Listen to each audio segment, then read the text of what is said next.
Mazina yanje nitwa Adonis Nimbona, nkaba ndongoye muhari w'abaskuti mu ntara ya Gitega.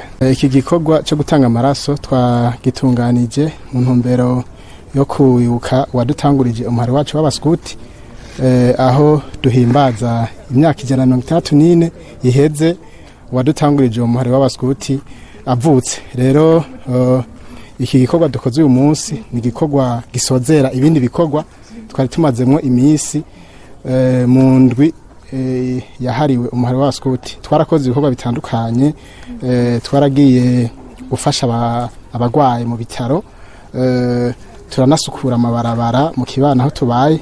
None uyu munsi twaje gutanga amaraso kugira ngo dukingire ubuzima bwacu, twongere tunakingire n'ubuzima bwa buri muntu wese, kuko amaraso arakenerwa. Icivugo cyacu cy'umuhari w'abaskuti nuko amatugavye turi maso mu gufasha, toujours prêt à servir.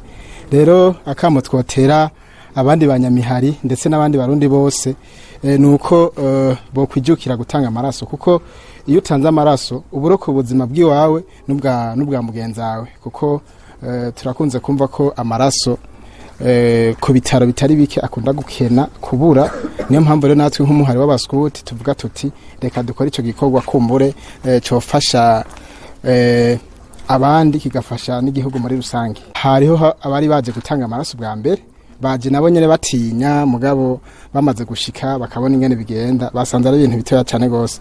Rero abavuga yuko iyo uje gutanga amaraso ugira ingorane, ahubwo no batumirira kugushika mu kigo kijeje kuba cakira amaraso bakavyibonera, kuko hari gihe ushobora kuvuga ibintu ariko umaze gushika ku kibanza ukabona uko bigenda, ugasanga bimwe bavuga biratandukanye n'ivyo ubonye kuri ico kibanza ugiye gutangira amaraso. Twani wina dumuscout muri groupe Avenir. Nkajewe naje mfise ubwoba, gusa n'ibintu bisanzwe cyane. Je nkaje navyumvise neza, nk'ubwoba nazananye vraiment buje buheze. Ni igikorwa ciza cyane kandi kitavuna.